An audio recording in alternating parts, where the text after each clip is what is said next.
বুকাচোদারা কাজ করে খায় আর বুদ্ধিমান লোক কিডন্যাপ করে খায়। তাহলে তুই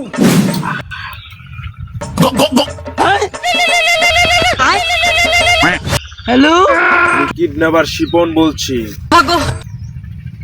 তোর বউ এখন আমার কাছে। ওই শালি তোমার সাথে আছে? আমি জানতাম ওই শালির চরিত্র পায়খানার মতন পবিত্র।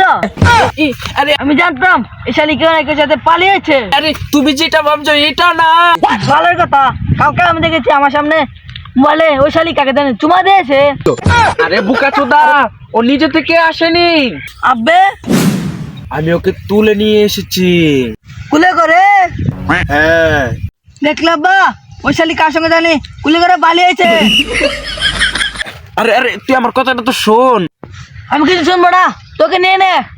তোর মুখে কিল দিব, তুই আমার কথাটা ভালো মতো শোন। বলো।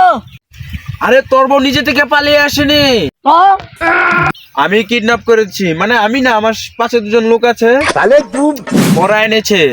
আব্বা ওই শালি তো দুজন সাথে পালিয়েছে। আমি কি তার গেলকা কি কম করছিলাম? আরে ভাষা গেলাম রে মা। আচ্ছা এবার তুই শুন, তুই 2 লাখ টাকা দে, তোর বউকে নিয়ে যা। এবার তো আমি ওকে ফিরে তো নিব না। দেখ, একটা মাই পারে সন্তানের রূপে ছায়া দিতে। ওই তুই তোর বইকে ছায়া দিক গা। আমার ছেলে পেলের উপর জড়িত লাগলে আমি নতুন ছাতা কিনে দিব। তোর ঠ্যাং লাগে, তোর ঠ্যাং পাইরা দিব বে। আলি রে আলি, পালিয়ে গেলি সালি। অজর তাকে এখন কি করব? এখন কি করবি? জঙ্গলে নিয়ে যাই। বস আমি, আমাকে একটু দে।